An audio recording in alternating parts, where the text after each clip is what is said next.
So இப்போ இதில் fourth problem பாருங்கள். ஒரு 10,000 அமௌண்ட்டை காம்பவுண்ட் இன்ட்ரெஸ்ட்டில் டெபாசிட் பண்ணியிருக்காங்க 8% பெர் ஆனம் அப்படிங்கிற ரேட் ஆஃப் இன்ட்ரெஸ்ட்டில். ஸோ அந்த மாதிரி உங்களுக்கு கால்குலேட் பண்ணிக்கிட்டே இருந்தால் வரக்கூடிய டேட்டாஸ் அந்த நம்பர் சீரீஸ் உங்களுக்கு வந்து அரித்தமெட்டிக் ப்ராக்ரஷனில் இருக்கான்னு செக் பண்ணணும். So fourth problem. So first initial வந்து வேல்யூ என்ன கொடுத்துருக்காங்கன்னு பாருங்கள். உங்களுக்கு A1 = 10,000 அதுதான் இனிஷியல். Okay right. அடுத்து A2 எழுதுவோம். A2ங்கிறது என்ன? காம்பவுண்ட் இன்ட்ரெஸ்ட்டில் அமௌண்ட்டுங்கிற ஃபார்முலால நீங்கள் சப்ஸ்டியூட் பண்ணணும். P × 1 + R/100 power n. So இதில் Pங்கிறது பிரின்சிபல், நமக்கு தெரியும் principal 10,000. So 1 + 8/100 power n. First இயருக்கு நம்ம கால்குலேட் பண்ணுறோம், அதனால நான் 1 போட்டேன். ஸோ இப்போ இதை நீங்கள் சிம்பிளிஃபை பண்ணீங்கன்னா 10,000 × 108/100. So 20 cancel. ஸோ மல்டிப்ளை பண்ணிங்கன்னா 10800. இதுதான் என்னது? A2. ஓகே, இது A1. இப்போ A3 கால்குலேட் பண்ணுவோம். A3யும் சேம் ப்ரொசீஜர் தான், இந்த ஃபார்முலாலேயே நீங்கள் போட்டுடலாம். A3 = P × 1 + R/100 power n. 2 years. So இங்கே 1 year போட்டோம், இந்த இடத்துல 2 year போடுறோம்.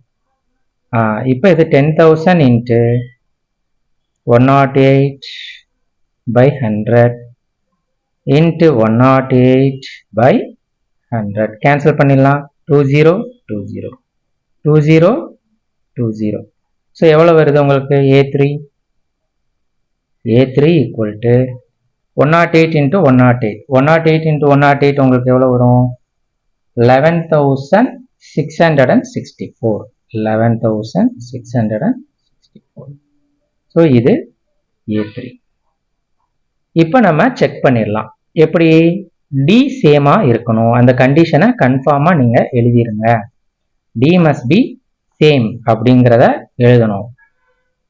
D must be always same for the condition of arithmetic progression அப்படின்னு எழுதிருங்க. எழுதிட்டு இப்போ செக் பண்ணலாம். D = A2 - A1. A2 - A1. A2 எவ்வளவு? 10,800 மைனஸ் A1 10,000. ஸோ இப்போ எவ்வளோ வந்திருக்கு உங்களுக்கு? ரெண்டையும் சால்வ் பண்ணிங்கன்னா 800.